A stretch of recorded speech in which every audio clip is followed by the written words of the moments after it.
My Family Thinks I'm Crazy, a podcast where I, your host, try to give you some tips on how you can explain all this weird, wild, crazy conspiracy stuff to the people you love most. Because that's what I've been trying to do for the past 10 years with no success.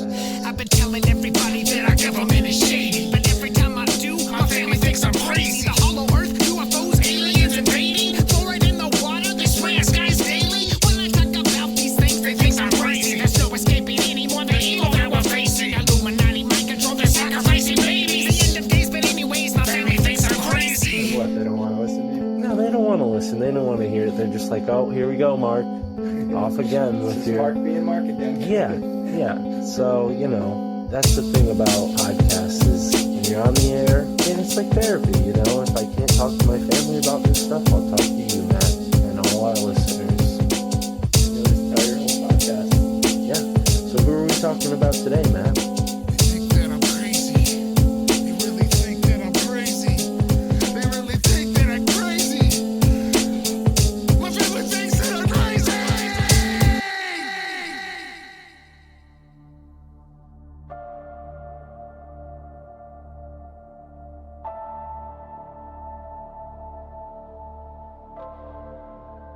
In one way or another, we've all descended from slaves, whose chains were both physical and sometimes spiritual. We've been cast into a mental slavery, a mind prison designed to indoctrinate you as a worker bee devoted to the hive, a mere ant who sacrifices self for the colony. Whether young or old, you may be enslaved. You may know some who are not aware. You may know others who have obeyed or have been corrupted in exchange for the appearance of freedom. No one is free from governmente until we all can govern our own mental space cooperatively in true anarchy. Joining us on the show is the host of A Hitchhiker's Guide to the Truth, James Cordiner, who joins me, Mystic Mark, here on the My Family Thinks I'm Crazy podcast. Thank you for tuning in and enjoy this episode with James Cordiner.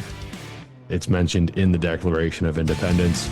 I think it's even mentioned a couple of times in the following writings of a lot of the framers of the Constitution. And, so when you see our Constitution have things, that are supposed to protect our rights of like religion and freedom of speech, freedom of protest. The Second Amendment, for instance, that's all about self-defense. The Second Amendment is literally like people have the right to have weapons because they need to defend themselves. The author of that, one of the authors of that amendment was George Mason, and I believe that it was him that spelled it out. Like, the government might turn tyrannical one day, and the people are supposed to be able to have guns or arms. It's not even just firearms, just arms. It could be a rock, it could be a knife, a stick, or it could be a semi-automatic rifle, or it could be we're supposed to be able to have access to everything the government has access to. Level the playing field. That means we're supposed to be able to have those bomber jets. We're supposed to be able to have nuclear arms. And I know how that might get a reaction out of some people like, whoa. But no, the idea of the Second Amendment, the way it is intended to work, is that we, the people, are supposed to be able to have access to the same armament that the government has access to, which means to level the playing field, as I put it. But as you go through the Constitution, it starts to make a little bit more sense that they're trying to protect people's natural rights. They changed one thing, though. They fucked up. Thomas Jefferson changed one thing, and I think he did it on purpose, because they were trying to form a government. They were trying to maintain control.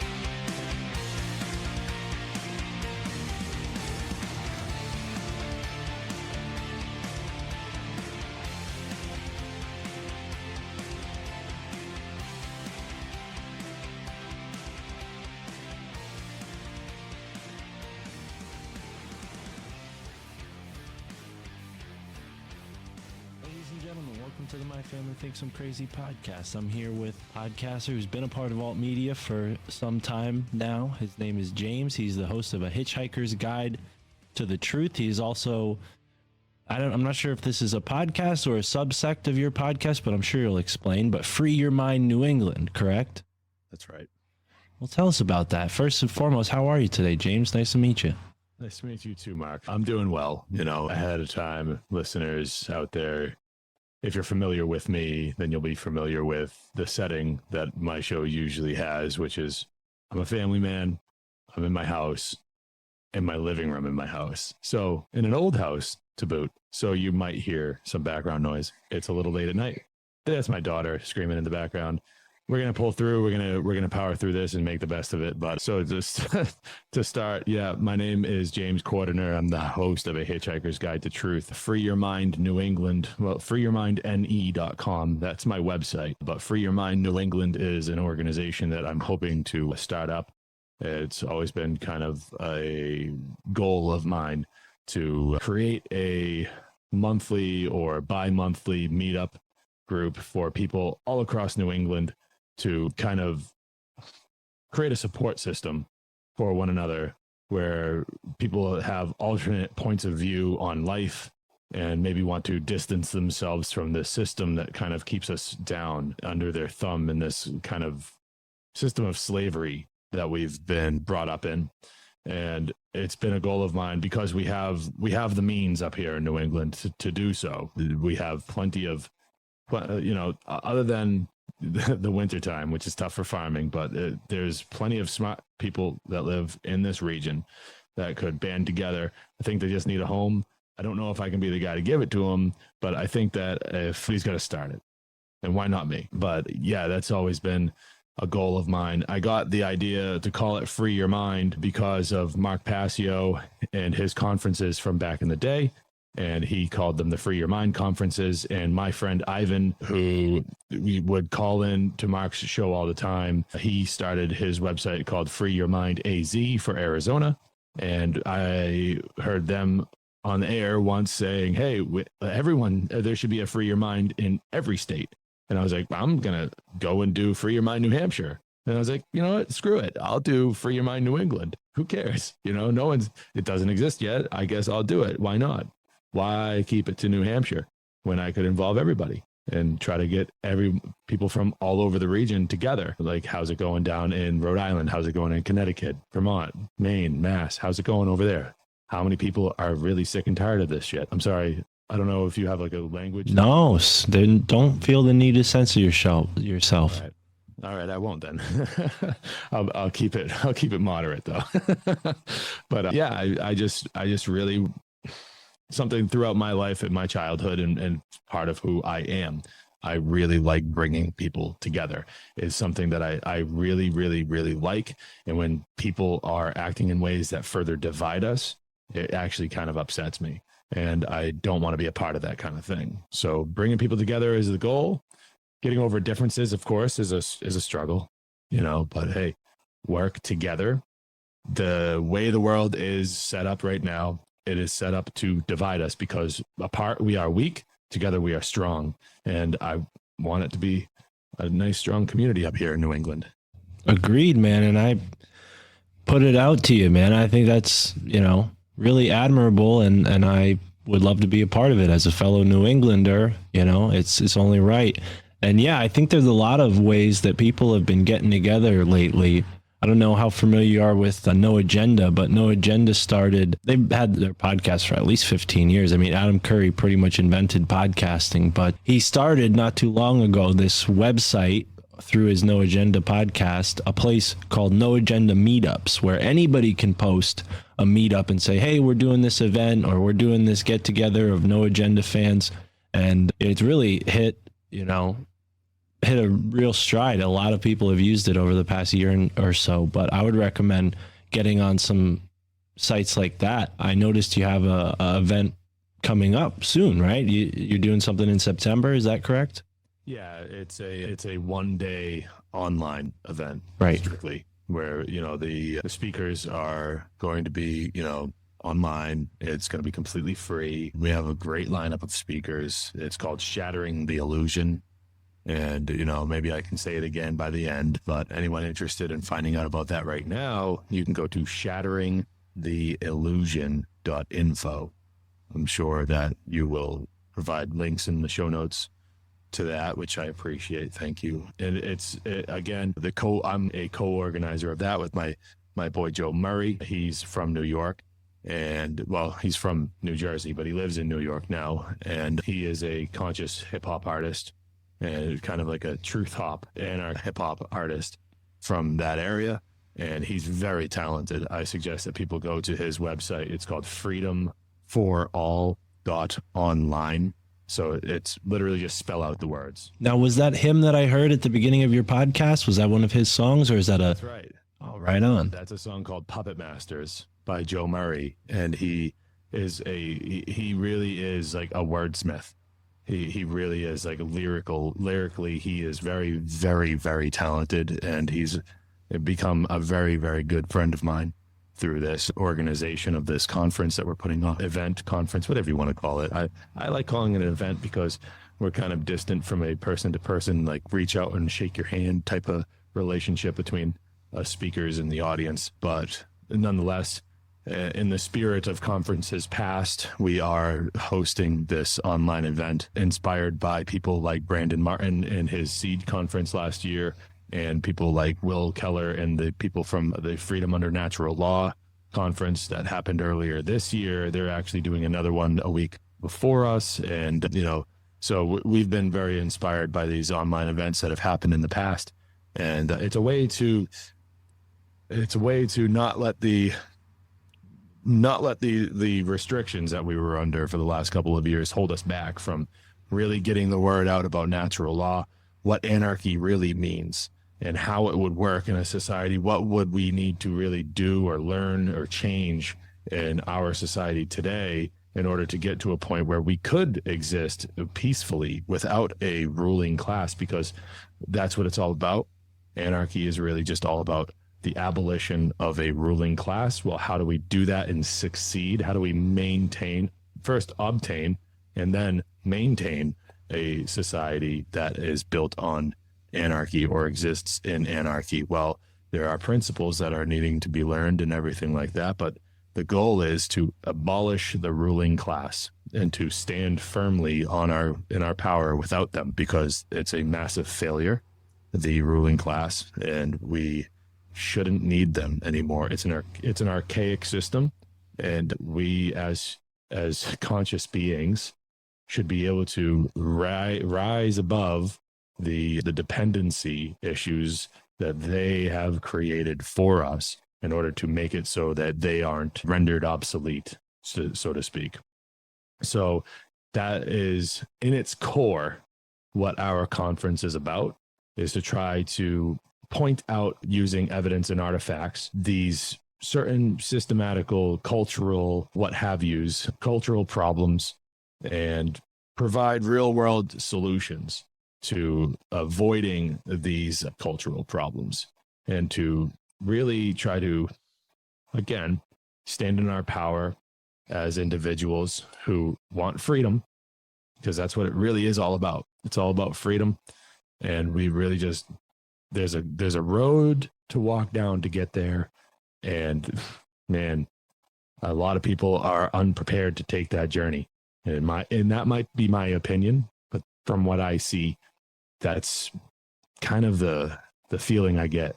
A lot of people just unprepared to take that journey of walking down the path to truth and figuring out how to really be have dominion over themselves, be self-rulers instead of abdicating that responsibility onto a ruling class. Right. So, well, and that's why I love having you here, man. We're already off to a great start, 10 minutes in. And, I think that this show can be a bridge to people waking up to that. And it's why it's a double pleasure to have you on this show, because you clearly have done a lot of research into this, and I want to learn more as much as I can. But I will say, as a New Englander, I think we have a pretty hard spirit up here. You know, we're tough. We deal with interesting climate.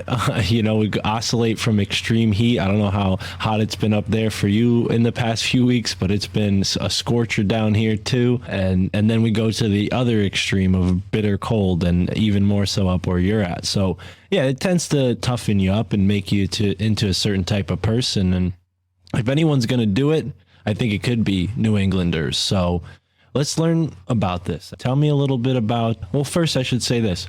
I'm not sure how familiar you are with the Amish, but I was just down in Lancaster, Pennsylvania, and I found this out. I was startled to find out that the Amish are born without social security numbers.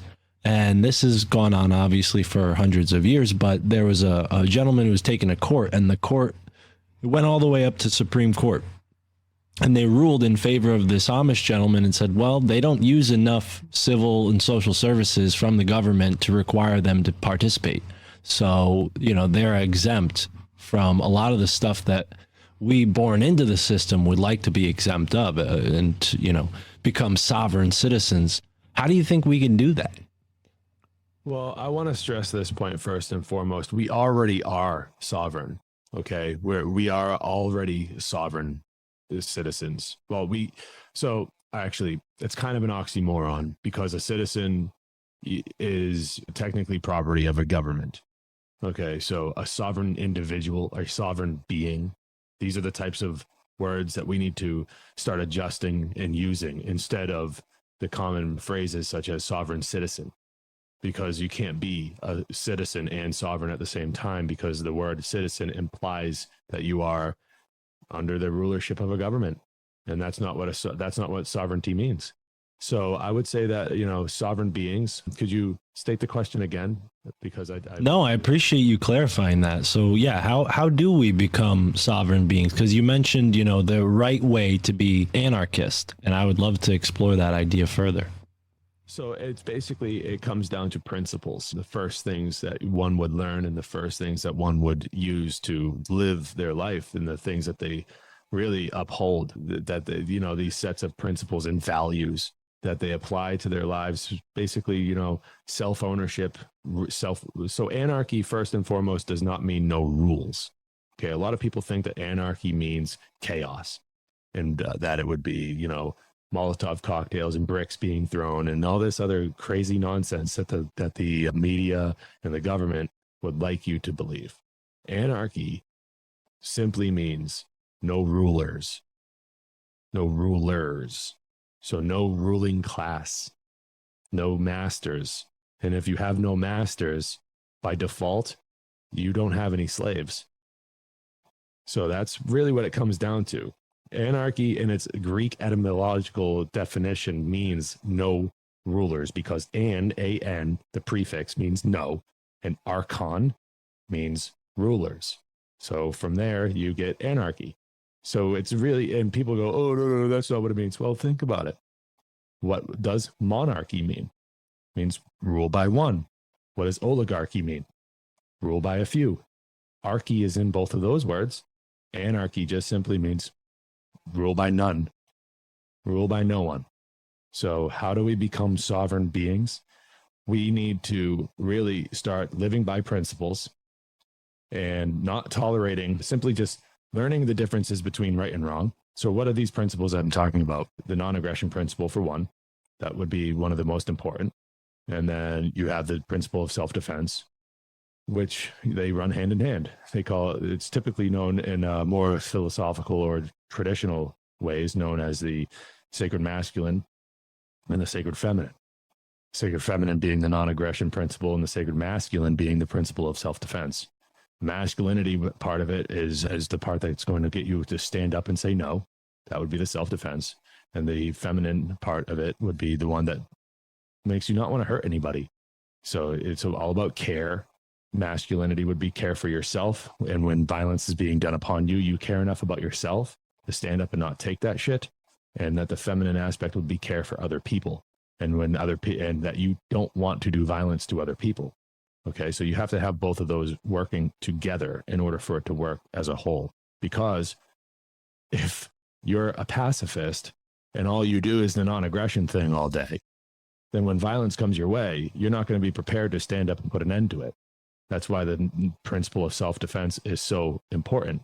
They work hand in hand. They're intertwined, in one way to say it. But how does it all really work? Well, how do you really know when something is violent, right? That might be the next question.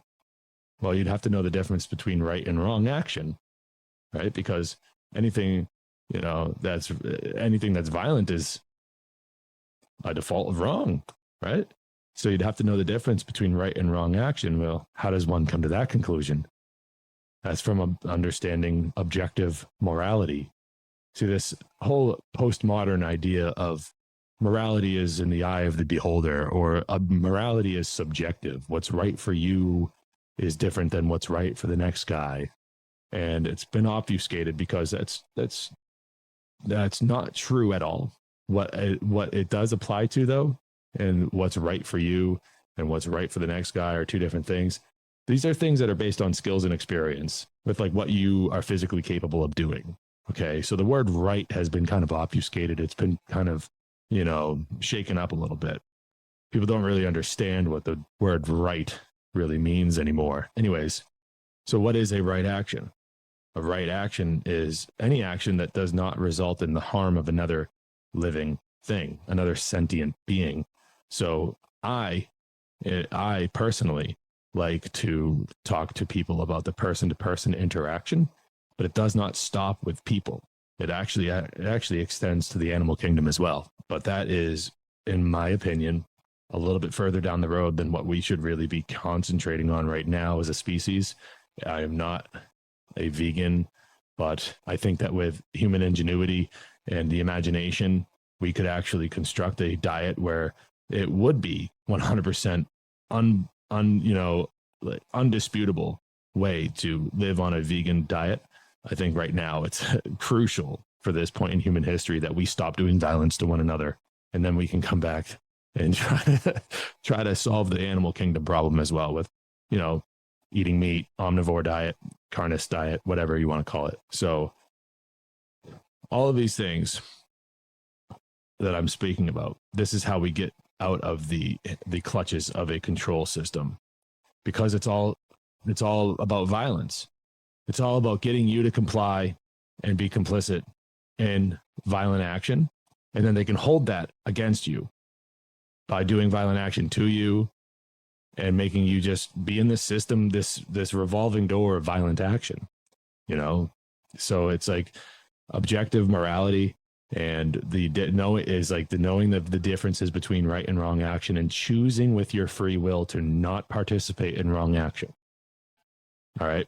This is the peaceful solution to the violence that's going on a daily basis in this country and in this world. And it's the most peaceful solution that anyone can ever do. Unfortunately, with peace comes a very, very slow moving effort.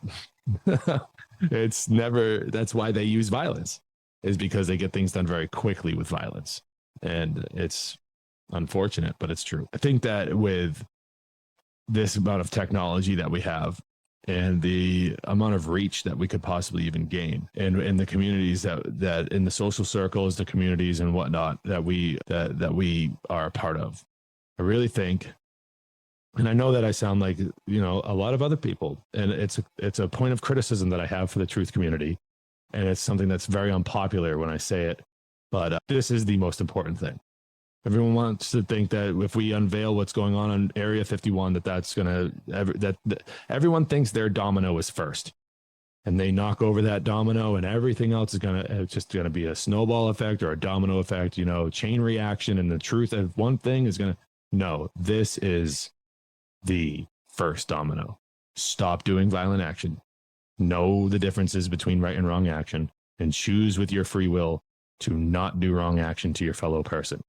And from there, we will be able to make the violent control system and structure of governments all over the world, they will be rendered obsolete, because it's because of our violent actions that empower them and give them the ability to exist, and give other people the ability to abdicate responsibility for their own personal lives onto another being or another institution or another group of people, and it's all because of violent action.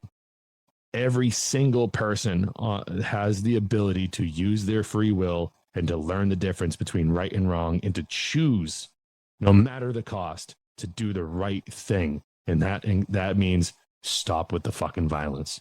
Stop it. Whatever you need to do to stop violence. And that means even going to the defense of other people that can't stop the violence for themselves. All right. Because it's a visceral reaction when people stop complying. When you stop complying, they go, wait, well, you can't. We saw it the last couple of years. They were arresting people for sitting on a beach out in California, alone on a beach in California, arrested, jail. Kids getting arrested in New York City for not having a vaccine. Children, jail. Well, maybe not jail, but definitely in custody of the state. It's abhorrent behavior, and it's gone too far. Luckily, I live in New Hampshire, and that shit doesn't happen up here.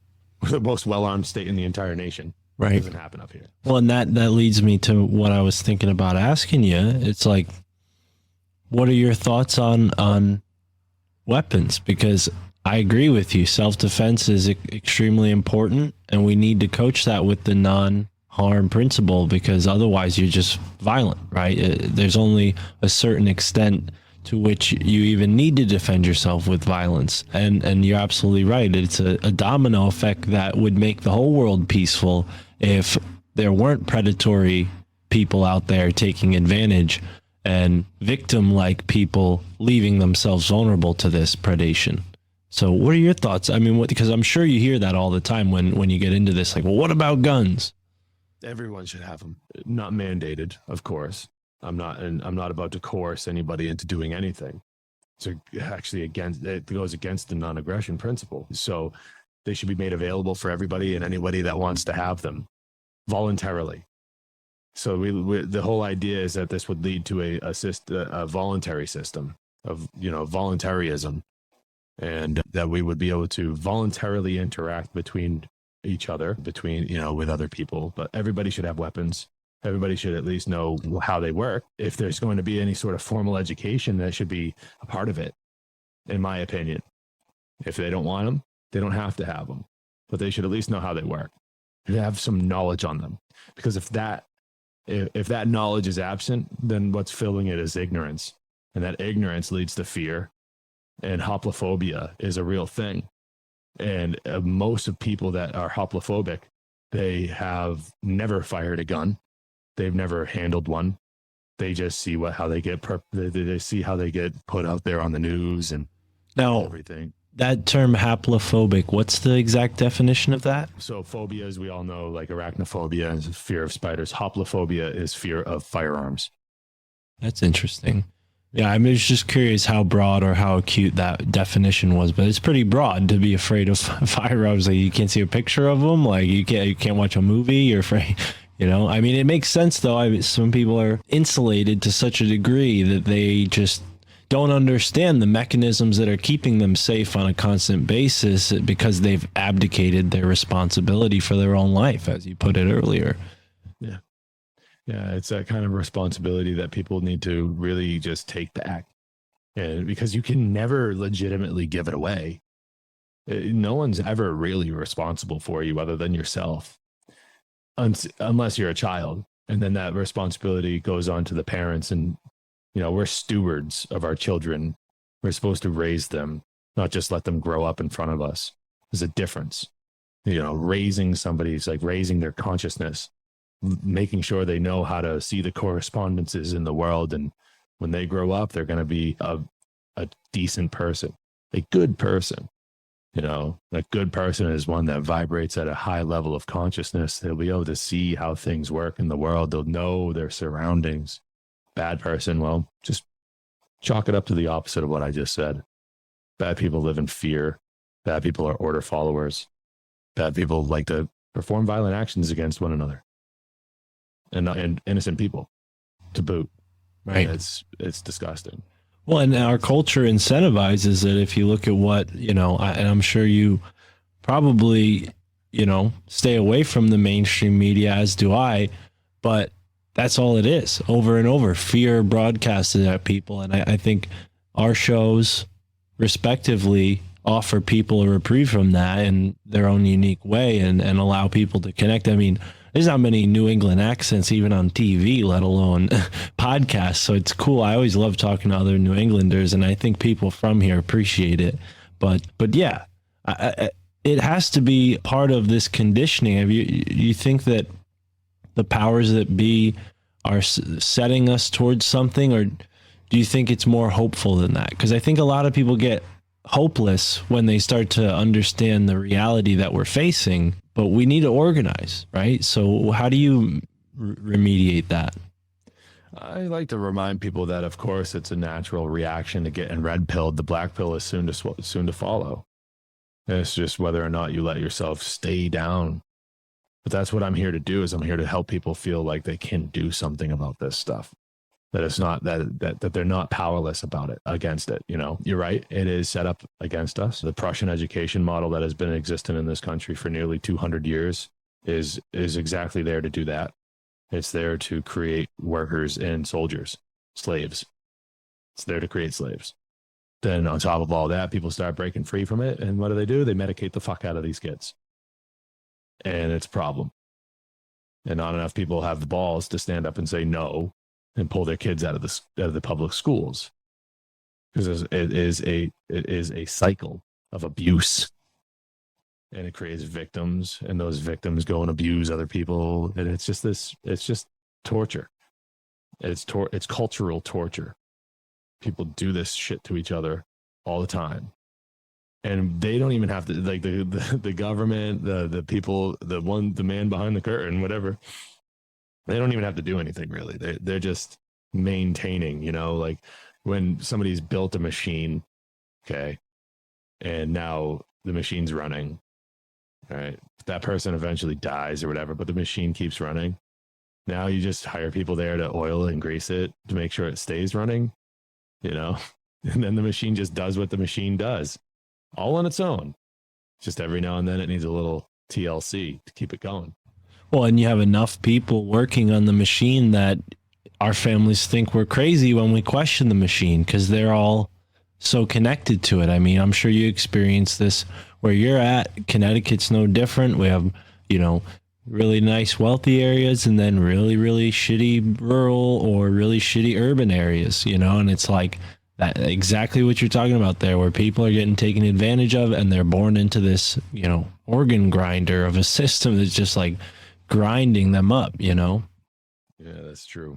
I do have members of my family that don't exactly see eye to eye with me, but then again, I don't really care, because I tried, and there's a lot of truth in what I have to say to people about these things. And unfortunately for me, there's a lot of people out there that say a lot of the same things, and they bash on the government and everything like that. They say crazy, absolutely. And, I really don't care about the criticism. Like, I don't care about how this makes me look or anything.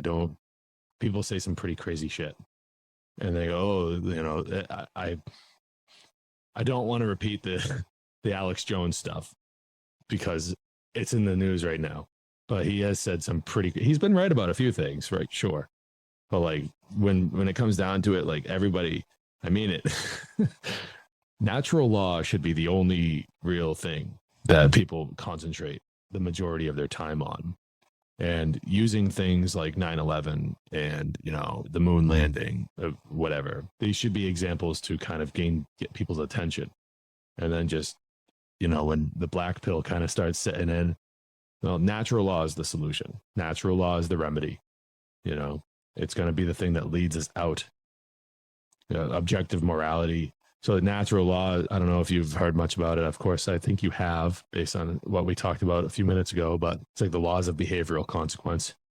It's like it's binding, immutable laws that dictate the consequences of human behavior and the way that we interact with each other and other sentient beings. And these things have existed for all time. These natural laws, they will exist way after we're gone. They've existed before we got here. There's, our founding fathers in this country based a lot of what they did on natural law. It's mentioned in the Declaration of Independence. I think it's even mentioned a couple of times in the following writings of a lot of the framers of the Constitution. And, so when you see our Constitution have things, that are supposed to protect our rights of like religion and freedom of speech, freedom to protest, the Second Amendment, for instance, that's all about self-defense. The Second Amendment is literally like people have the right to have weapons because they need to defend themselves. The author of that, one of the authors of that amendment is George Mason. And I believe that it was him that spelled it out. Like, the government might turn tyrannical one day, and the people are supposed to be able to have guns or arms. It's not even just firearms, just arms. It could be a rock. It could be a knife, a stick, or it could be a semi-automatic rifle, or it could be we're supposed to be able to have access to everything the government has access to. Level the playing field. That means we're supposed to be able to have those bomber jets. We're supposed to be able to have nuclear arms. And I know how that might get a reaction out of some people like, whoa, whoa, whoa. But no, the idea of the Second Amendment, the way it is intended to work, is that we, the people, are supposed to be able to have access to the same armament that the government has access to, which means to level the playing field, as I put it. But as you go through the Constitution, it starts to make a little bit more sense that they're trying to protect people's natural rights. They changed one thing, though. They fucked up. Thomas Jefferson changed one thing, and I think he did it on purpose because they were trying to form a government. They were trying to maintain control, but the three inalienable rights that were laid down by a natural law philosopher that Thomas Jefferson took a lot from, his name was John Locke. And his three inalienable rights was life, liberty, and property, not the pursuit of happiness. It was property. I think they changed that up in our system because they wanted to be able to have their own taxes, have their own claim of ownership over other people's things and people, because they wanted to have their own government. Right. It seems that they refined the system in a way where the chains became invisible. In the past, they had to actually physically whip and enslave you, when now they've sort of just done that to our minds. They've whipped our minds into shape and put the box around it. Yes, it's definitely programming. The chains went from steel to, gold, really. There used to be, shackles around your wrists and ankles if you were a slave at some point in time, but now it's just monetary. It's definitely just monetary slavery through taxation, for one, because it's not voluntary. It's done. We're in a state of we're held in a state of duress through coercion. Do this or else, and that's basically how the tax system works. And look, I know. A lot of people want to have, a nice society. People would equate it to, well, that's the price you pay to live in a civilized world. Show me where the civilized world is right now. Show me. Are we living in a civilized world? I don't think so. I don't see it. Go live in Somalia. No. I shouldn't have to turn tail and run from where I was born in order to go and find some modicum of freedom. No, I want it here. I want it for my family. I want it for the person that lives across the street from me because they're decent people. I like them. Show me where this taxation has led to a civilized world, and I'll shut up because we don't live in one. We live in chaos right now. They just gave, $80 billion to the IRS so they could have guns and ammo in case you don't pay your taxes. They can come to your house. Luke Radowski was just reporting today that they have photos of IRS agents practicing raids on urban homes. Tell me where we live in a civilized society. You want to build roads? Let's hold fundraisers. And the person that builds the best roads gets the fucking money. Why not? It's voluntary, you know? Let's live in an agoristic society where people actually trade their abilities and actually help themselves out and form a strong community. Let's live like that. Why not? Why do we need money? Well, it's a form of exchange that kind of evens the playing field for a lot of people that might lack abilities to do things. Cool. Let's actually have it based on something intrinsic. That's why it was gold for a long time, because gold was actually something that was intrinsically valuable. Now it's just Federal Reserve notes that are based on nothing. Actually, they're based on usury. And it's slavery. That's all it is. It's slavery. I'm sick of it. Quite frankly, I'm sick and tired of it. You know? Right.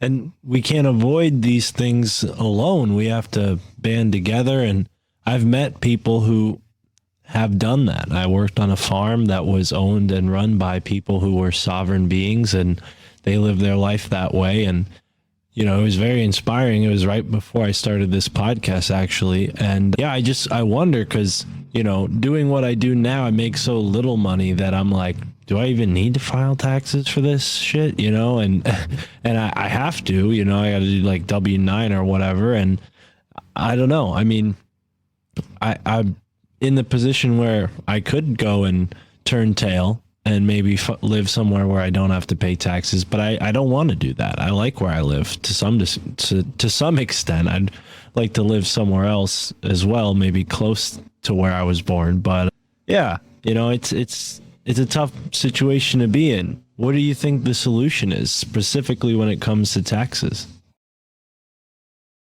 Well, I can't claim to have solutions for everything. Unfortunately, the amount of fear that comes with not paying taxes is very, very real for a lot of people. And I simply just don't know. I would like to tell people to, I don't know. I don't want to encourage anybody to get themselves in trouble. That's for one thing, because anybody that would actually go through with, like, you know, say not paying taxes, that's a person that we need on this side of the wall, not in the jail cell, you know? So it's like, I don't know the answer to that, but I do know that over time, the solution would work itself out if we really just stopped with if we practice objective morality and we stop doing the violent part. I really do believe that would render the government and these systems obsolete. I really do. I think that, you know, maybe ending the Federal Reserve would have a lot to do with it. If we could somehow do that. I really just, you know, when it comes to the whole ending taxes thing, man, I wish I had an answer to that, but I don't want to inspire anybody to get themselves in trouble, to be honest, to be quite honest. I don't know. I want to tell people to stop paying them, you know. I want to have like mass uncompliance, like just mass civil disobedience. Well, it seems like that's what happened with the, you know, pandemic, for lack of a better word, and that's why they responded this way. Yeah, I mean, not quite. I don't think that with the whole COVID thing, I don't see it so much like that. I think honestly that a lot of people were starting to wake up to some things, and they had to pull the trigger on some sort of long game.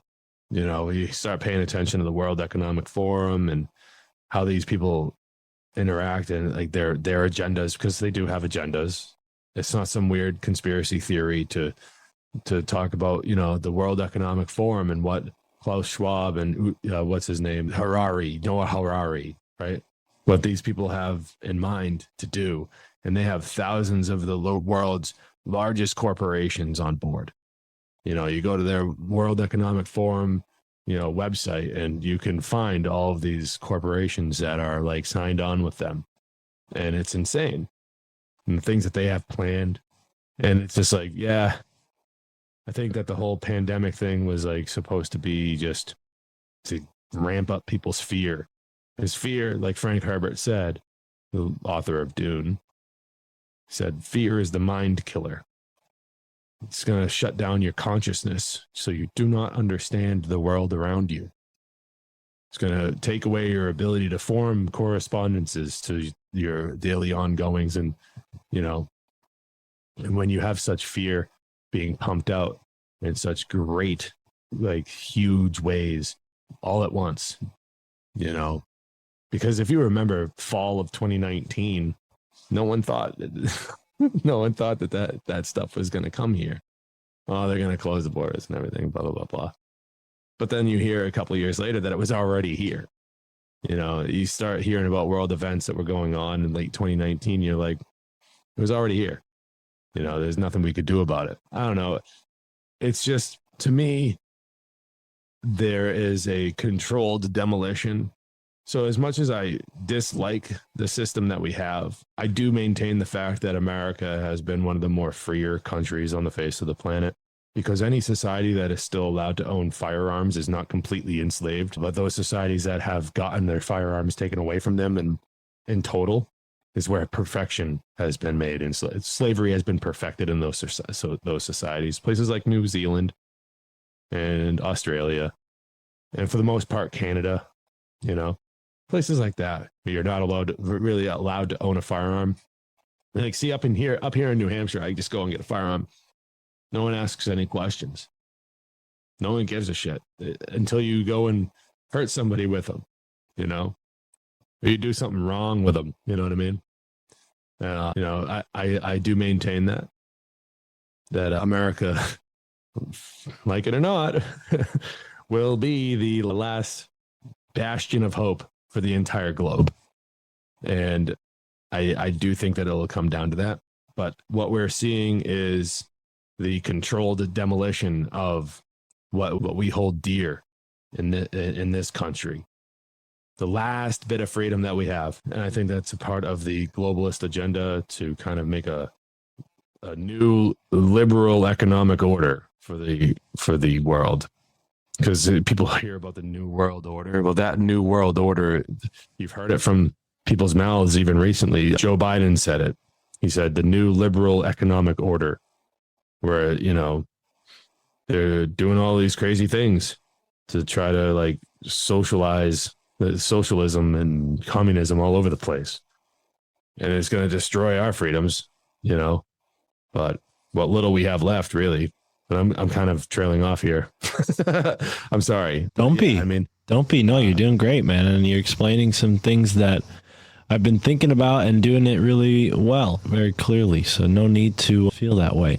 I was thinking while you said that, you know, here we are in New England. It's only recently that cannabis has been legalized, and there's still people locked up for it. You know, I mean, you just had this great podcast that I recommend people listen to. It's Live in the Field podcast with 420 Jim. It was really interesting.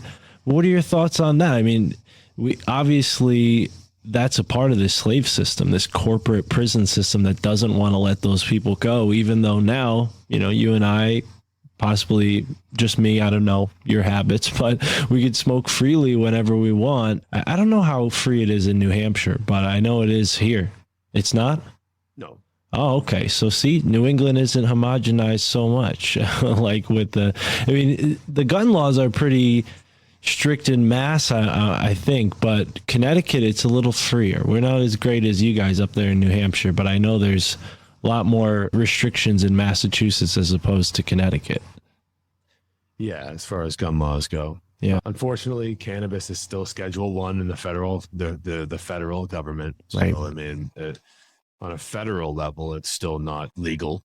I think it's been decriminalized, but it's still Schedule 1, which means that they're still going to over whatever it is, they're gonna come at you for it. You know, things like what I have to go through with drug testing and whatnot for my job.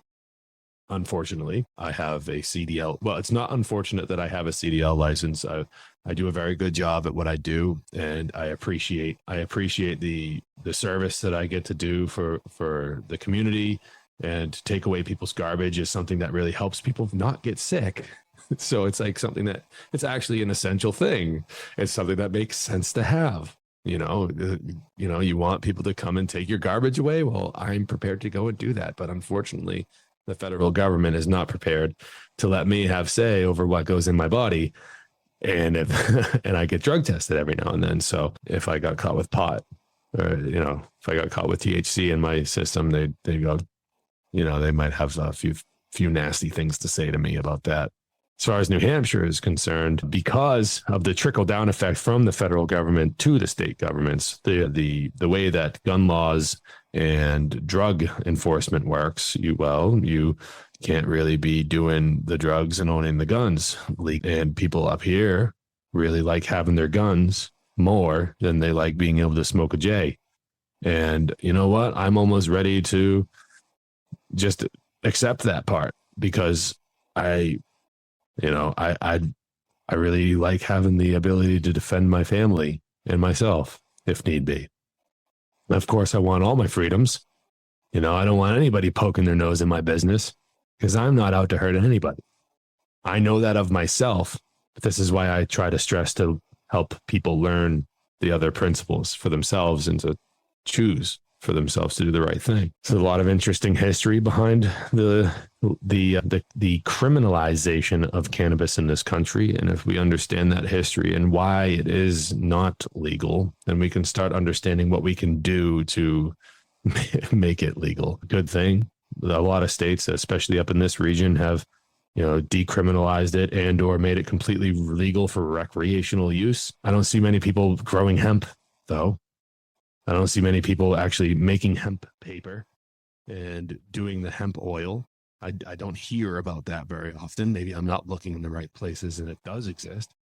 But that's a crucial part of why this stuff was made illegal in the first place. That 1 acre of hemp plant can provide the same amount of paper as 4 acres of trees. But we can't use hemp. I mean, we can't, I'm sorry, but we don't do that. We still use trees. That's what I was trying to say. Back in the colonial days, you were laughed at if you didn't grow hemp. You can power a car with hemp oil. So you could take away the fossil fuels of the petroleum-based oil, and you can replace it, of course, with some significant modifications to the vehicle. You can replace it with hemp oil. You have to synthesize the hemp oil in certain ways, and I believe you still have to modify the vehicles in certain ways, but it can be done. So just this resource alone would help end slavery, because a lot of think about it. The American dollar has been the petrol dollar since the 1970s, when Nixon took us off the gold standard. We've been on petrol. We've been the world reserve currency based on petrol. So our money is backed by oil, and everybody uses our money to buy oil.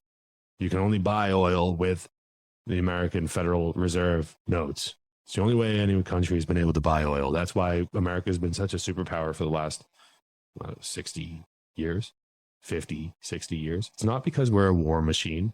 It's because of the after effect of us being a war machine that led us to the power that we have. It's all about money, baby. It's all about money. But there's a solution to that, and you brought it up. It's hemp. It's cannabis. When it comes to it, like Rockefeller, the Rockefeller medicine and everything, with all of the prescription drugs. There's a lot of neurological disorders. There's a lot of behavioral disorders. There's a lot of problems that people suffer from by the conveniences that we're afforded through this society that we've created. And yes, we've created it. And the effect of that is that we are bored all the time, and we're not, getting enough exercise or doing enough in our lives. And that creates things like behavioral disorders. And what do? We medicate those problems away. Well, that we've all heard the stories about epileptic kids and stuff like that. There's a lot of people that are born with things, that are unavoidable. We don't need to get into that too much. But what I did want to bring that up about with cannabis is that we've already seen the benefits of cannabis for people that have epilepsy, people that have eating disorders, people that have depression, people that have the behavioral disorders that they call disorders, but it's really just boredom. A lot of it can be solved by just a little bit of cannabis. Hyperaggression, kids with ADHD. Why not? You give them medicine that's going to stunt their growth. It's going to possibly give them heart palpitations. You're going to give them medicine that's going to make that aggression even worse. And that's going to create a drug addict in the future, because the things that, say, Ritalin, what Ritalin does to a young person's brain is very, very, very similar to what cocaine does to a person's brain. So when that person grows up and they're, jonesing for a fix, they might be able to get that fix with some cocaine. And, well, you've just created a really big problem for yourself. And, they love to snag drug addicts off the streets. My point is that, like, with cannabis, it does solve a lot of problems, but that's why it's so heavily, that's why they will never take it off of Schedule 1. Not until they can, like, if they pull you over, they're like, are you high? And they can make you go blow into this thing or take this test right here. Some way to tax it, some way to regulate it, some way to make sure that they can catch you using it. Because it's one of those elusive things where somebody could be baked out of their gourd and you can't tell, That's like me. I try to call it being a professional about it, try not to let anybody know or lead on, because I was raised in that, world of, at any moment, your freedom could be taken away from you because of your relationship with this plant. But you could go and grow pumpkin or squash or tomato or any other plant or flower in your garden, so to speak, and nobody's going to stop you. But here we are in this world where certain plants are to be weapons against us, because they know to some extent that, we're interested in using them. But also, the more insidious ones are not natural to this area anyways. The biggest problem that we have in this country now is with opium, and that's all foreign. That's all from Asia, and it's these rich elite families that were shipping goods across the world and back to America that are participating in that. And those people created these companies that are whipping up, magic stabbies, for your arm to save you from the cooties, So yeah, it's all connected, man. And yeah, I wish that people understood how many alternatives there were to the commodities that we've been sold as mainstays, like oil and plastics. These things can all be replaced with hemp, hydrogen as well. I recently had a really great conversation with an inventor named George Wiseman, who created a way to double your fuel efficiency in your vehicle. And surely enough, 10 or so years into this company's success, they were discredited in national television in Canada and lost a whole bunch of money. And now he's repurposed his product in a different way for health, and that's a whole different conversation. But there's so many alternatives. When it comes to land ownership, I understand you guys in New Hampshire have different laws about land ownership. Is it easier for people to buy property in New Hampshire, or am I just off on that? I can't really say. I own my house, and we're on just about an acre of land, if I'm not mistaken. And it was, I don't know, before we had this place, I've never owned property before. So that's something I really don't feel comfortable saying anything about. But I will say this, though. I feel very comfortable here. I feel like I'm being left alone. And, so long as you play along with what they ask you to do, right? But I don't know how it goes in other places, to be honest. Well, yeah, there's some people that podcast that have moved to places like Tennessee where there's no state income tax and whatnot. So there are ways to get around certain things without totally abandoning your country, and yeah, I don't know. There are people that go and do these like anarchist communities, for lack of a better word, in Mexico. There's this recent HBO smear job that they did, trying to make this Anarchapulco thing look crazy, even though it was, from my understanding, a pretty decent and rational get together of people who care about sovereignty. What are your thoughts on that? Did you check that HBO? Did you hear about that? I understand that the last episode of their 6-part miniseries is coming out tonight. Oh, wow. Look at that. Synchronicity. And I know people that I know people that are very close with some of the people that are even in that documentary. So was I off by saying it was smear? Because this is just stuff I've heard. I haven't seen it myself.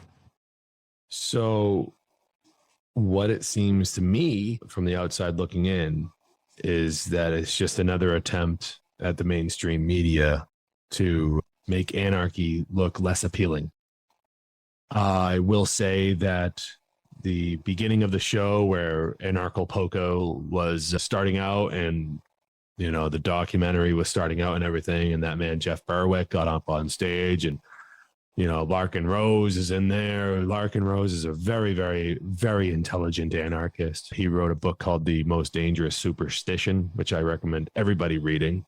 It's all about the belief in authority, because authority only exists if you believe in it. Okay. And enough people have to believe in it in order for it to have any standing, right? But as far as this documentary goes, I'm almost hesitant to say it, to be honest, but like, it seems that it's a bunch of people that got rich and they just don't want the government to take their money. And I don't want the government to take their money either, but they ran off to Mexico to talk about this stuff when the problem is here in America. And you're doing it in a place in Mexico, but like, you could have done it here in America. I live in New Hampshire. There's a thing called the Free State Project here. And every year they throw a festival, and it's called the Porcupine Freedom Fest. And it's very famous, and it's very well known. Yeah, I was there last year I went and saw Richard Grove, Ernie Hancock, another podcast friend, Owen Benjamin, all of which are a part of Alt Media United. Were you there, James? No. Oh, I wish you would have been there. Maybe you were there this year? No. Well, but you know about it. Yeah, I know about it. And with the young children and everything like that, I get you. You know, it's something that we hesitate to do, right? Because we want to make sure that we are able to do it right. That's us. See, that's the wonderful thing about living in a voluntary society. Like, I don't have to go to a place like that to prove to anybody or to do anything. There's no there's no, you know, ritual, or there's, you know what I mean? Like, yeah, no, it's I have to do like to prove to anybody about like my knowledge, or, oh, you're not going to that, how legit are you? Those types of questions in a voluntary society don't exist, right? So like, it's all, but like, as far as the Anarchists HBO special, yeah, like I said, I don't want the government to take anybody's money, but I kind of have a little bit of, I kind of have a little bit of an issue with the whole thing being down in Mexico. I guess, you know, it turned into something that it wasn't originally supposed to be. And I think Jeff Berwick sold out, to be quite honest. The way the documentary is looking, it looks like, you know, it kind of paints that man in a certain light. I don't know him. I can't say for sure, but it makes him look like a jerk. The way that he kicked out the one guy who was like, you know, was it Nathan Freeman? He kicked him out. He's like, then he gets this person in there to organize the whole thing. And there's like pictures of this person with like Joe Biden. And it's like, what are you doing, dude? You know? And it really does seem like a bunch of rich people that are just like flying in on private jets and in their yachts and everything like that just want to party. And then that poor kid got murdered for whatever reason. And it just, that whole thing just makes it look like anarchists are just a bunch of money grubbing, you know, drug addicts. And that's not what it is. That's not what true anarchy is. Now, that's a part of living in a free world, to be able to make those choices so long as you're not hurting anybody else. Do what you want with your own body. It's your property. But that's not the whole entire thing. You know, those kids, like, there's a certain amount of praxis that needs to be, you know, taken to put these things into action. You know, where you're not harming anybody. It means you're sustainable on your own. You're self-sustainable, you know. I appreciate what they were doing. They're trying to spread the word about this down in Mexico for some reason, but, you know, and now this documentary comes out, and like I said already in the beginning, it seemed like the guy knew, he knows what he's talking about. This Jeff Berwick character, he knows what he's talking about. He knows the principles. He says all the right words. He knows what the word anarchy means. He said it himself up on that stage. But right now, like, it just seems like a dog and pony show of just BS being thrown around. It just looks like a crime drama. It makes anyone that now it's making people that say, oh yeah, I practice anarchy. I really want to help the world be free with anarchy and to learn natural law and to be able to practice these things. That's the picture that gets painted. Well, it makes them look bad, and it also discourages people who might be on the fence or close to maybe making a sovereign choice in their life and waking up to this greater reality that we can all be a part of if we co-create it together non-violently and, with others in mind, because that's what it comes down to, man. And I don't know how spiritual you get. You seem to me to have the philosophy and the ethics down pat, and I really commend you for that. But I think there's somewhat of a spiritual war going on. I'm not the only one who talks about this. Sam Tripoli talks about this all the time, and when it comes down to it, it seems like they're trying to keep us in a state of ignorance. And these laws are all a part of it. I mean, so many people aren't even aware of natural law. They're not aware that we are governed under an admiralty law system. And it all takes place in England. Like, it all goes back to England. Every lawyer in this country, sure, there are constitutional lawyers, but every lawyer in this country who's passed the bar is registered in London. That's not the United States. What does that tell you, Yeah, tells me that they're working for someone else. Right. Right. As far as the whole spiritual aspect goes, I'm a pretty spiritual person, not in the religious sense. Like, I don't go to church. I don't read the Bible every Sunday, that type of thing. I am a pretty spiritual person. I do believe in a higher power. I do believe that there is something like a God. There's something of a source of all creation type of energy out there. I don't know what it is, but I think I can feel it from time to time. I have 2 children, so the idea of creation is not something that I'm unfamiliar with, and it's a blessing to have them. And I think that that if we can create, then something might have created us. And so I'm not really a creationist, though. I'm just saying that, like, there's an energy out there. There's some source, like that we are spiritual beings. And well, in this time, it makes sense to clarify that, though, James, because we got this force that wants to over and over and over belittle us, right? Oh, you're just a speck, you're a germ on this like rare anomaly rock floating around, and it's like, no, we were created by a divine consciousness, and everybody is entitled to interpret that however they wish. But I think that's a very great point to make, James, because you're not alone, man, and that's part of this system of law and why it's successful at what it does, keeping us where we're at. Well, to understand natural law, the whole thing natural law relies on the fact that there's a bigger power out there.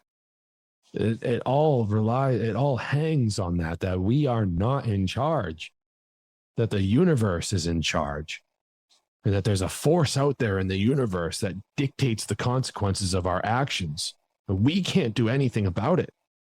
So we need to learn how to live with it, flow with that current instead of fighting against it, because that's what's creating all the chaos that we live in today. So the whole entire thing is spiritual. It just is. Right. Yeah, man. And, I think we're moving towards an even larger separation. I know you expressed a point earlier about homeschooling, and I think that's something that every parent should look into. I don't have children yet, but with the way I see family members, children being raised with technology integrated so deeply, it just, maybe we're only reacting this way because it's new and it'll end up over time being a good thing. But what do you see with technology? You think more technology will lead to more freedom, or less technology will lead to more freedom? And I know that's kind of simplifying it to a very large degree, but what are your thoughts on that? I think that every bit of freedom that the human race has ever achieved has been the direct result of some form of technology making it possible for us to communicate better with one another. Right. Like what we're doing right now. Yeah. It goes all the way back to the printing press, my brother. Right. Right. Before then, people couldn't read. They had to listen to the man at the podium, hold a book in his hands, because it was the only copy around. And he was the one reading the book. And that's how religion started. It's at least my understanding of it. But, there he was at the podium reading a book, and no one else knew how to read because it was the only copy of the book. They couldn't get their hands on it. Next thing you know, more copies are available. More people learn how to read. They go, wait a minute, this guy's been lying to us. Get him. And then it's like, but anyways, all jokes aside, yes, technology, when understood and used as a tool and not as a crutch, it can be very, very useful. Like you said, how we are communicating right now. And then when this gets published, it's going to reach however many people it reaches. Who knows? Because it's going to be there. It's going to be there all for the rest of the time. It's going to be on the internet. You can't get anything off the internet. You can't remove something from the internet completely. At least we don't have that power. You and I, Well, with RSS feeds, I try to stress this point all the time because I'm surprised at how many people don't know, but Adam Curry created the Podcast 2.0 Index, which veritably creates a backup of every podcast out there, so that if Apple, who, they initially created the Podcast Index, if they decided, oh, we're done with AJ, Alex Jones, or whoever, there's a backup on Podcast 2.0 Index. So yeah, RSS feed, in my opinion, is the newest and best way to ensure something is going to be out there, as far as speech, freedom of speech. And it's not limited to the United States. Not everybody is entitled to the same freedom of speech that we have here in the United States. And we have seen podcasters get in trouble for things they've said on their podcast in other countries, even so much that I know some podcasters live in Canada who are thinking about putting their servers and hosting their podcasts from the States and just, sending it to that server and hosting it from there, because you have the right to say whatever you want. And, maybe it's a small window. I've heard other guests say that we don't have a lot of time, but what do you think the best next step people can take to ensure their sovereignty? Really, just start growing food.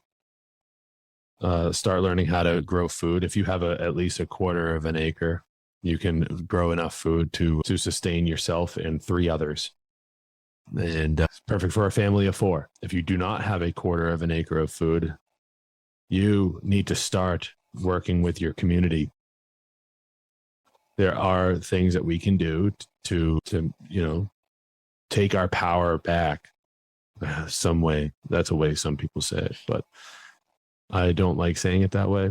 I don't know why I even said it that way, because I'm a firm believer that you could never really give that power away to begin with. You just got fooled into thinking you don't have it.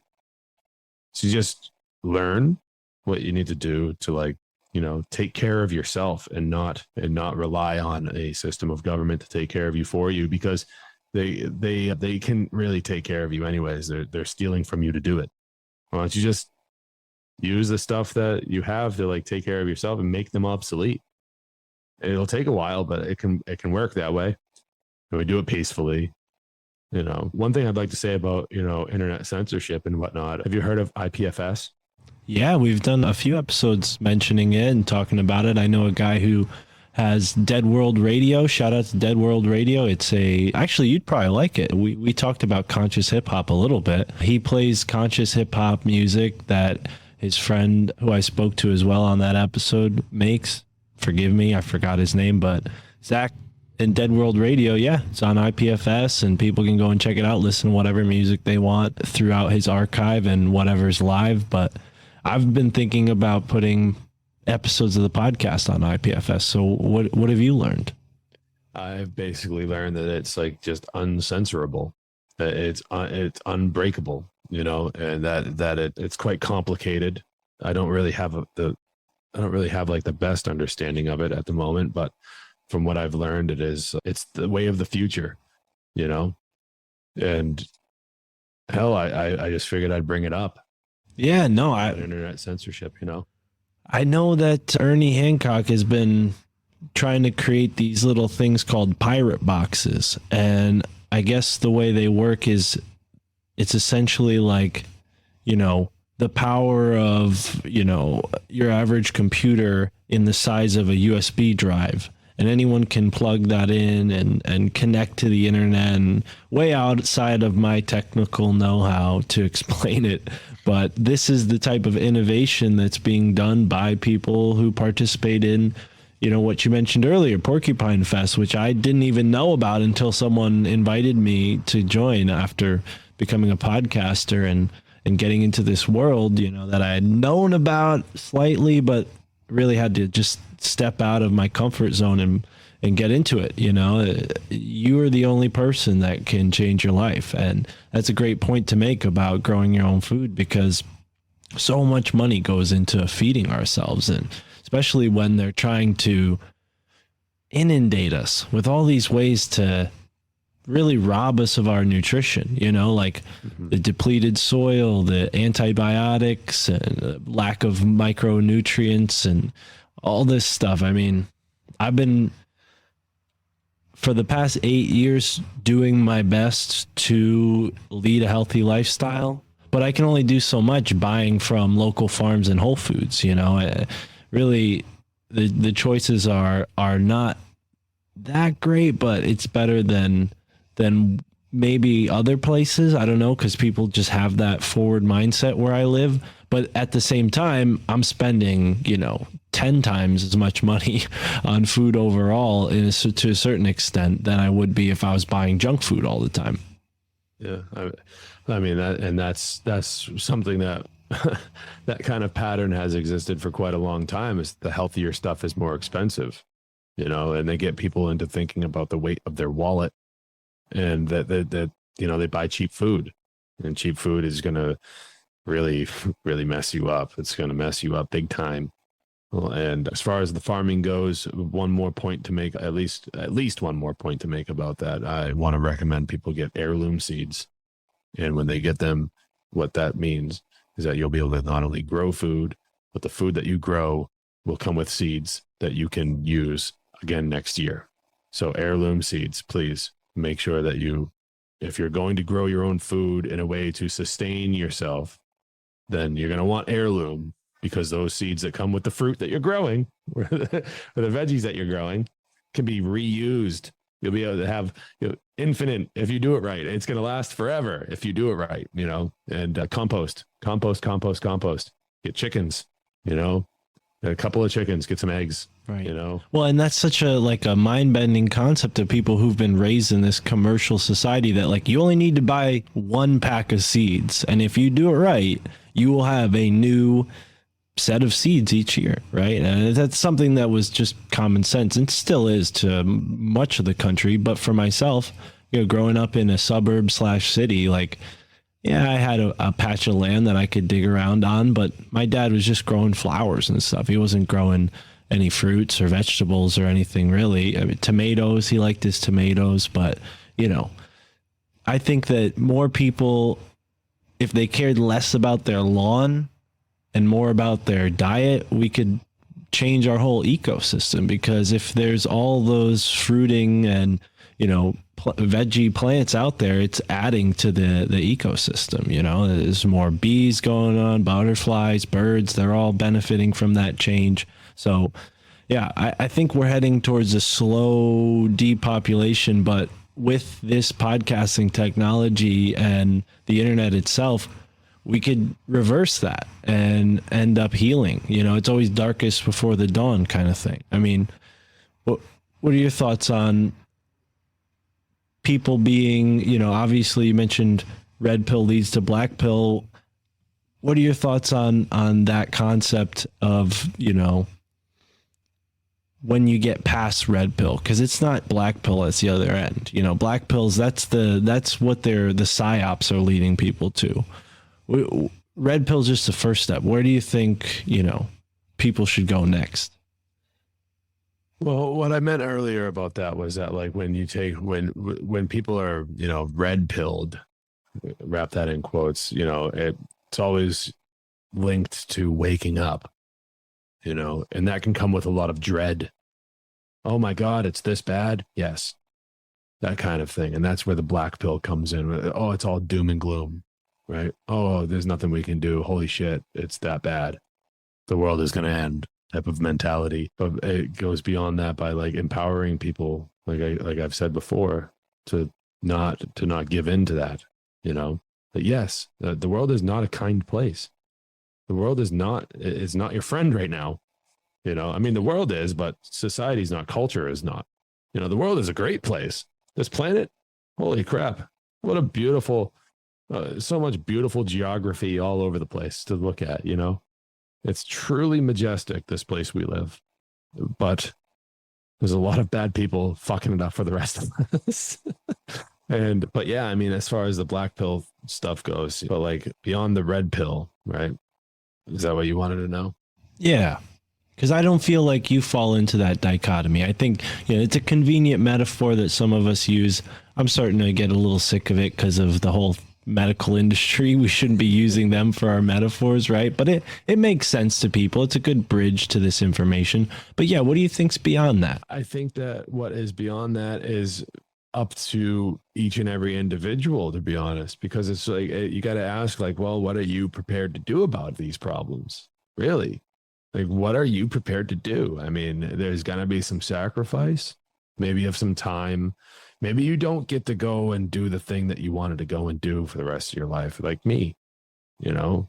Like, there's plenty of other things I'd rather be doing than talking about this stuff.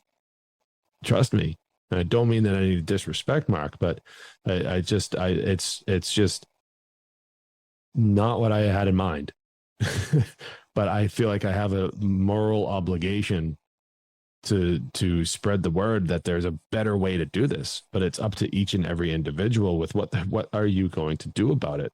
You know, you have to ask yourself that. Like, okay, yeah, it's kind of crazy out there. Well, what am I going to do about it? How can I be of help? What can I do that's going to be like constructive to leading us out of this craziness?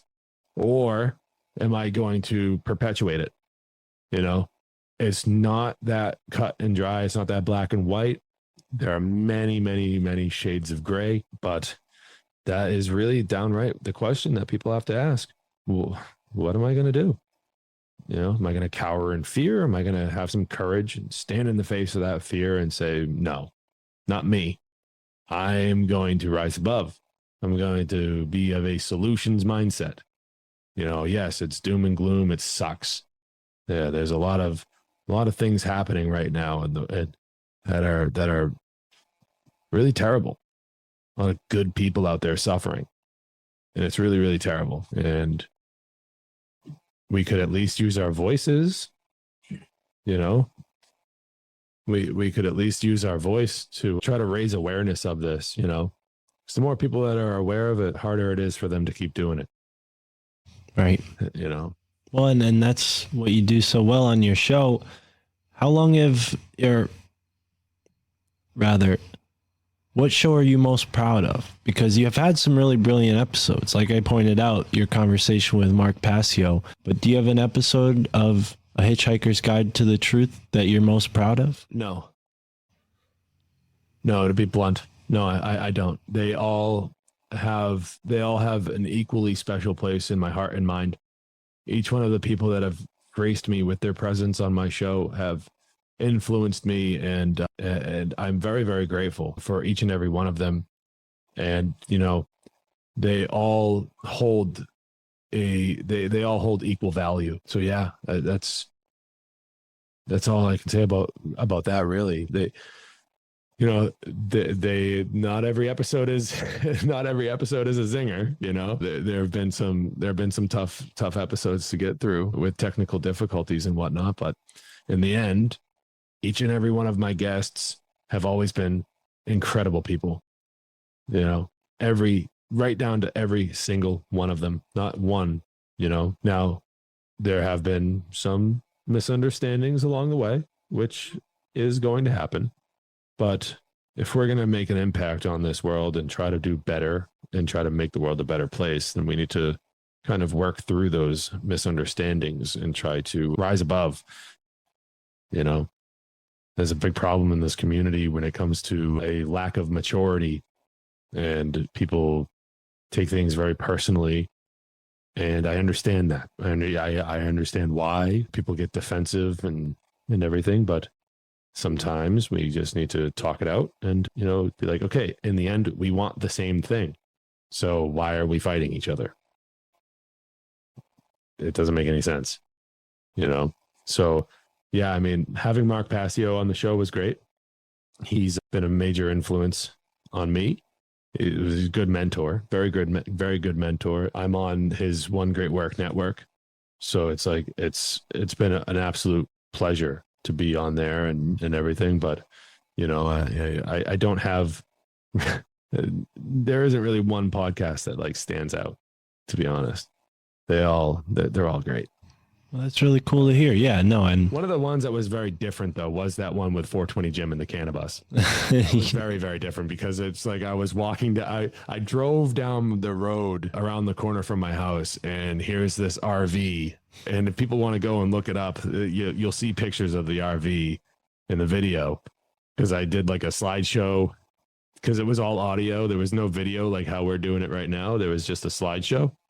And I took pictures of his bus. We took pictures together and everything, and I included those so people could, because we were talking about the bus and everything. But that was a different experience, because usually it's like an online conference or whatever. And there was one other one that's actually quite similar. And you might like this because of where we ended up. But Joe Murray and Ivan Oyola and myself met up in Hartford, Connecticut a couple months back. And, it was like this meeting of the minds, and it was a fantastic day. So there's been a couple that are different, but not better. And it's like, yeah, so it's like that. well, I'll say, I've checked out your show over the past, day or so. It's only been a day since we set this up, and I'm impressed. I think you're doing a great job, and I love the focus that you're taking to it. And I think that you're doing, a service, not just to New England, but to the whole country, because you're absolutely right about what you said about that Anarchapulco. It's a shame they did it in Mexico, not to dredge that back up, but, we need to see more people standing up in these places, and not just in Texas and where people are going to easily jump on board, or wherever people think, oh yeah, people love guns there, or whatever the cliche is.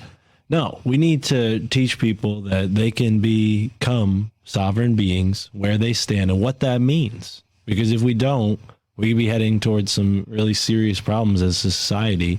And as you said earlier, and I agree with this point, as the United States, we have an opportunity to be a torch to guide the way through these tough times for the rest of the world. I mean, you see other countries adopting, American ideals, but not many of them adopt our Constitution. They might adopt the sense of freedom, but I mean, other than like Liberia or something like, or there's a country like this, the three countries that use the United States system of measurement as opposed to the metric system. Those are the countries that seem to be like most in line, but it's getting tough, so my final point, I guess, is thank you for what you're doing, man, because I think your show is great. And I think that more people need to understand the things that you're focusing on so that it resonates. So if my show can help with that, it's a pleasure.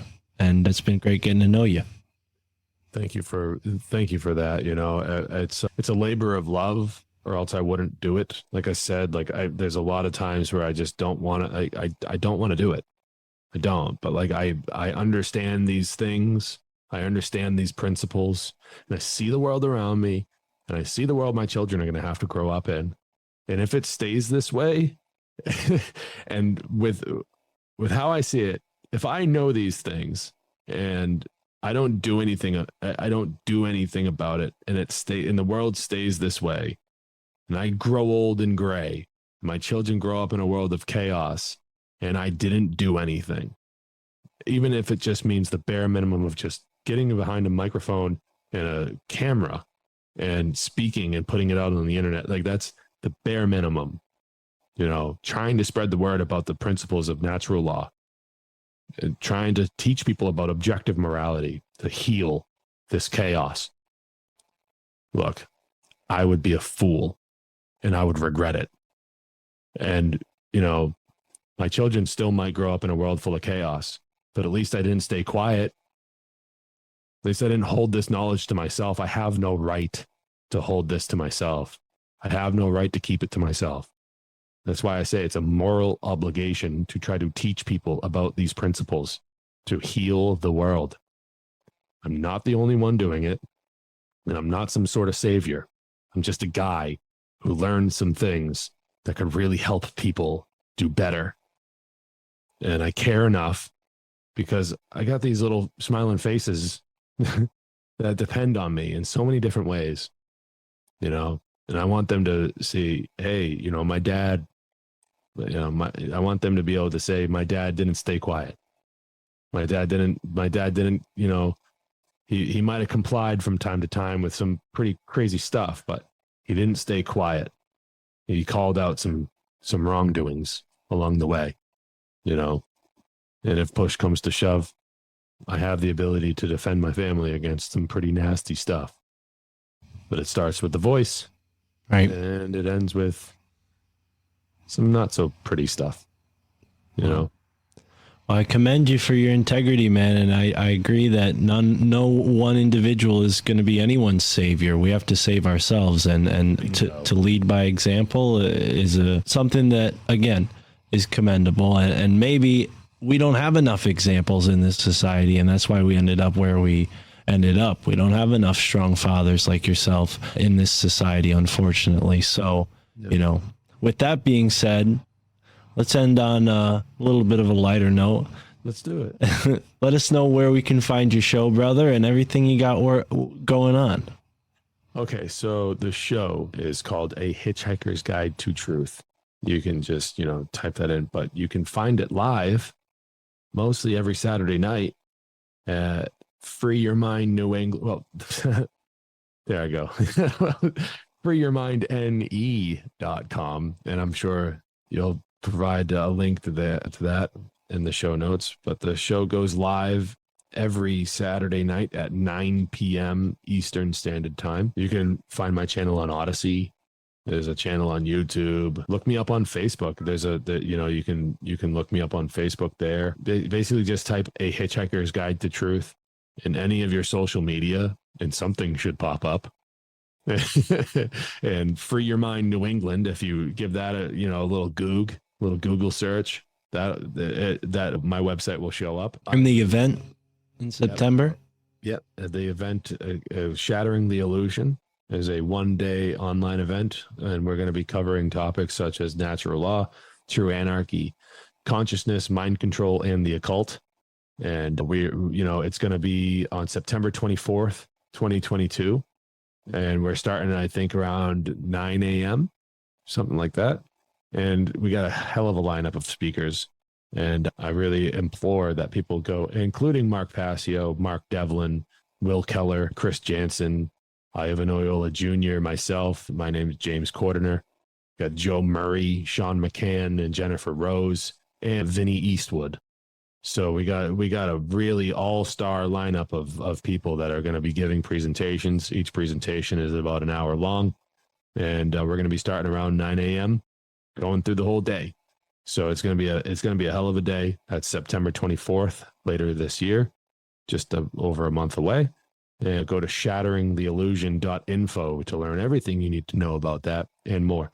And, I really, really appreciate this. I'm trying to do is I'm really trying to take the next step. I mean, we're doing the homeschooling thing and everything up here. And, but I'm coming to realize that the whole, like I said, if I do the bare minimum, that's good. That's okay. But I'm starting to realize that I'm not comfortable with that myself. So I would really like to start maybe forming a meetup group where we can discuss ideas around, farming, where we can discuss ideas about, we can watch, documentaries together and, discuss things and see what kind of peaceful solutions we can take to make the world a better place, So I'm really starting to gear up something about, this whole free your mind New England idea. Making it an organization, making it a meetup group. Yeah. Maybe once a month or whatever. I don't know how it would work out because I'm a bit of a recluse, a bit of a homebody. So it's like, it's my idea, come to me. Unfortunately, it would be I don't know. I don't know how it would work out, but I'm thinking about it. And I don't know, even if it's not in person, but we could even do Zoom meetings or whatever. And something like that, where it's not a podcast, but we still have a community, right, type of thing. Well, I'd love to be a part of that. Keep me in mind when you get that set up. It might be just about a part of New York, but whatever. Yeah, I'm closer to New York than I am up your way, but I am planning on making a trip up to New Hampshire this summer, or September rather. And yeah, I'd love to set up something like that in Connecticut and expand it, and I've done a walking tour of Skull and Bones in New Haven because I can't go inside the building, but I've toured people past it and through some other interesting parts of New Haven, and it was great. We had a couple people turn up, and like I said earlier, with this No Agenda Meetups website, and even the Higher Side Chats podcast has a similar website, you can reach much more people because they're not only my show can do it. My podcast, your podcast, we can go on there and say, hey, I have a podcast, this is where I'm based out of. Anybody who listens to this show would probably like my show. Let's all meet up and like minds stick together kind of thing. And that's what Alt Media United is all about. So it's a pleasure to know you and have you a part of that as well. And Sean McCann, who you mentioned just now, is also a part of Alt Media United, as well as another person who I know is a part of One Great Network. So I'd have to double check that. But last question for you. I stated earlier how much I really enjoyed the music at the beginning of your podcast. Remind me of that person's name, and then tell us your favorite rap album, because we talk about underground rap on this show from time to time. It's one of the reasons why I think the way I think. It was very influential on me in my younger years, and I'd like to know what your favorite album or artist is. So the gentleman that does the music for my show, his name is Joe Murray. And he's a very, very good friend, as well as Sean McCann. Sean McCann and I have known each other for decades. Oh, wow. And yeah, but Joe and I are co-organizers of that conference that I mentioned, and he's incredible. So I want to plug his website as well. So if you want to figure out more about Joe Murray and find more of his music, go to freedomforall.online. And I'll link that as well. Yeah, so that's all that you have to spell out the words. It's not like the 4 is the number 4 or anything cheesy like that. It's just as simple as it sounds, freedomforall.online. And that's where you can find all of Joe Murray's stuff. He's incredible. Absolutely incredible. He's a lyricist for sure. I like to call him a wordsmith. Can't sing his praises well enough, any more than you know what I mean. But yeah, as far as my favorite artists and everything go, I'm not really a rap guy. All right, I'm not really a rap guy. I'm more of a punk rock kid. Tell us about that. So I'm more of punk rock and metal and stuff like that. Good but I like bands like NoFX, the Circle Jerks, and Guns Up and stuff and the Slapshot, the Cro-Mags. Okay. Hardcore bands. Okay. There's a lot of good stuff in there. I like Tool a lot. I like some of the sad bastard music. People like to call it emo. I like to call it sad bastard music because it's like stuff like Alkaline Trio and stuff like that. I got a tattoo for Alkaline Trio on my chest, so things like that, like old skateboard music and whatever. Like, I like some ska, like Streetlight Manifesto. I'm wearing a Streetlight Manifesto tank top today, and the Mad Caddies and Goldfinger. These bands, they've been influential in my life and really brought me close to some really great people over the years. And there's a community in that as well. And around where I grew up, there's a good skateboard scene, which is where I got into a lot of the music that I like today is through skateboarding, because when I was a kid, I'd listen to pop music and classic rock, basically anything that my mom or my dad would have on the radio, and that's what I listened to. But then I got my own musical taste, and it turned out that I liked fast drums and hard guitars and screaming into a microphone. And yeah, that's something that I like to listen to. So, and Right on. I like getting in the mosh pit and pushing people around and getting into fights and stuff like that, like at certain shows. And I don't really do the fighting thing anymore, but back in my teenage and early 20s and stuff like that, I'd go to concerts, and every now and then I have to get a little rough, but it was always understood that that's just how it goes. But I wish I could pull something out of my hat that I'm not even wearing about rap music, but I can't really think of anything. No, that's fine. Jurassic 5. Okay. Jurassic 5 is a really good rap group that I like. Yeah, I'm familiar with them. That's awesome. I was going to say about the metal and punk music and hard rock and that there's a group of podcasters that are part of Alt Media United, and they have a joint podcast that they do called Horns Up, and I think you would appreciate it. I'll put you in touch with them. I think you'd be a good fit to join them on the show even. But yeah, James, this has been fun, man. Thank you for sharing everything you know with us here on the My Family Thinks I'm Crazy pod. I'm going to just take a wild guess and say that your family, direct family, doesn't think you're crazy. But I have to ask you, throughout your life, has your family thought you're crazy? Yeah. Yeah, there's members of my family, right, that they won't talk to me. And it's actually kind of sad because I don't even know why. But I have my assumptions and none of it's good. Yeah. No matter the answer, it still isn't good because they won't talk to me. Right. I've caught them lying to me about things. And I have members of my family that you would think would stick up for me, but they don't. And it's almost like they're the ones that are supposed to, but they won't. My wife and I have a very strong relationship. She's my family. My children are my family. This is the thing that we have built together. So all of those other people, if they don't want to have anything to do with me, that's their loss. And I'm going to keep going because I got a lot of fight in me, and I don't have time for haters or people that don't have time for me. I do, however, still have people that are more extended than my beautiful family that my wife and I are growing and building, that are very, very good people. And they will talk to me and they might think I'm crazy, but they're willing to discuss my ideas. So for them, I really hold a special place in my heart because at least they're maybe not curious, but they have patience. And I think that that's an important thing for people to have, especially if you're family, because the law of correspondence dictates that if your family is a mess, then your community is a mess. And if your community is a mess, then your city is a mess, and state, region, nation, world, it all zooms out Right. on Right. itself. Yeah, man.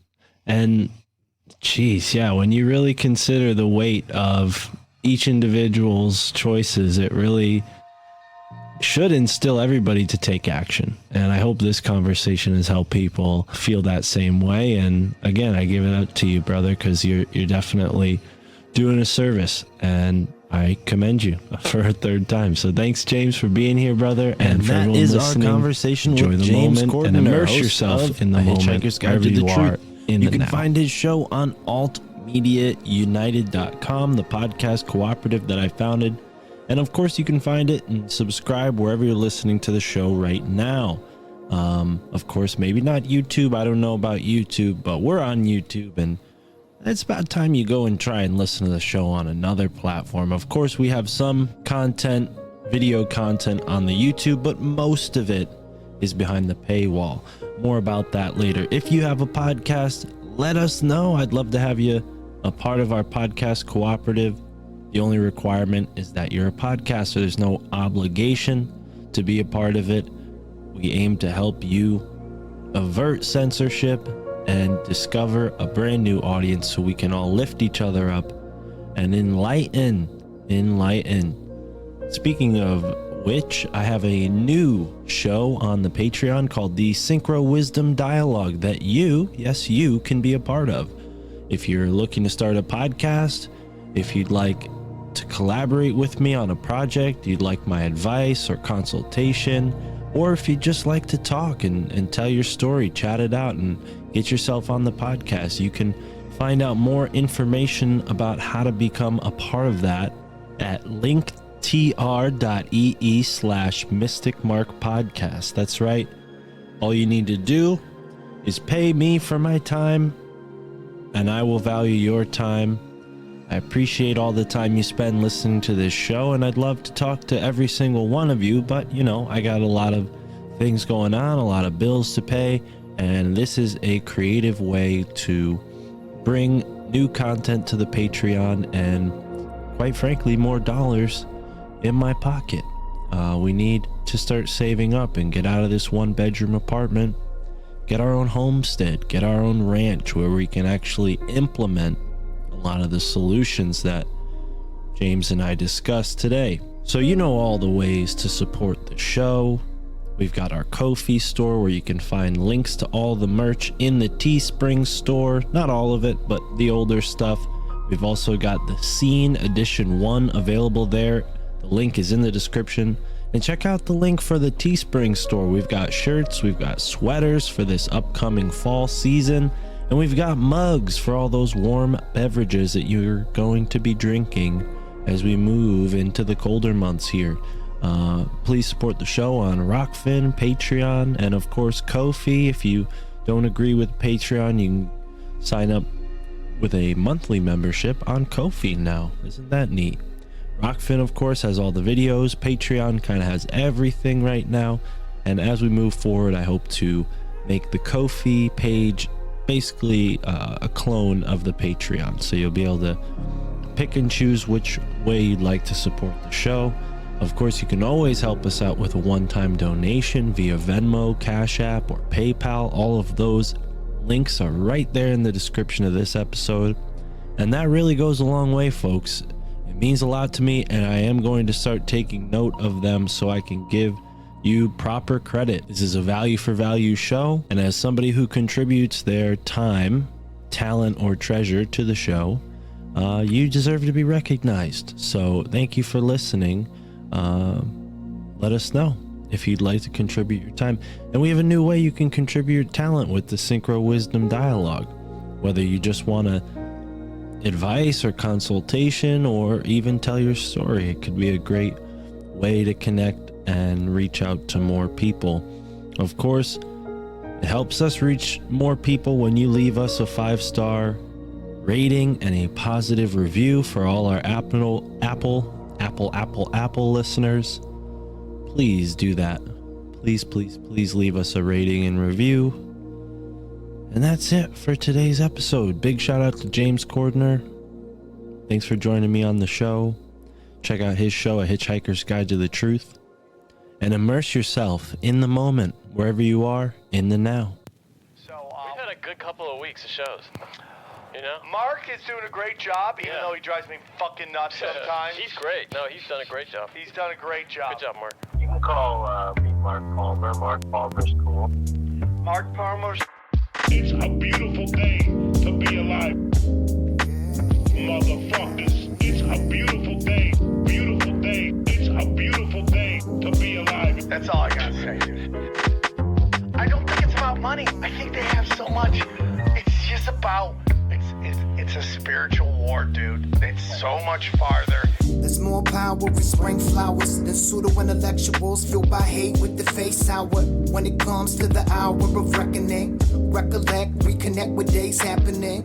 Yeah, are you frowning or laughing? Are you making the grade or barely passing? Caught in the asinine like the afterlife. Obsessed with darkness, have you mastered light? Cause it's faster than a blink. When it's a bastard, latch to the clink, clang. The money don't mean a damn thing. Think, happiness ain't coming from the bank, dang. I'm out here daydreaming. The spirit's the egg, the self is the semen. And that's cause life is the child. And it takes a village to give it the illest style. So, if your family think you crazy, and you ain't got a village, know you always got a place here. Come kick it, we chillin'. Exactly, dude. You get it, bro. You're so smart, everybody. You're so smart. Feel like I'm waking up for the first time. Krusty's on my third eye, but I'm back to the grind. Pop the blinds open, let the sun shine. Feel it on my skin like it's been sometimes. Sometimes depression got me playing like Sisyphus. Others got me messing with mania like Icarus. And meditation helps with the sickness. Some say it's human condition, but it just isn't. There's more power in spring flowers. The circular thoughts that leave the mind devoured. Blurred lines between reality and fiction. And some politicians get dirtier than dishes. But for a minute, just forget about the government. I'm looking at you and I and where the love went. Cause we don't need a fucking village full of cynics. Need a family to foster a life worth living if it isn't. And your family think you crazy, yeah. And you ain't got a village. I know you always got a place here. Come kick it, we chillin', yeah. I'm a conspiracy boy. Motherfuckers. I'm a conspiracy boy. Motherfuckers. Yeah. I'm a psychic. I'm a prophet, bro. Why are you questioning that? Yeah. It's a beautiful day. Yeah. Beautiful day. I never trust a dude in a sweater. That's all I gotta say, dude. Mark Palmer's cool. How are you, brother? I'm great, man. How are you?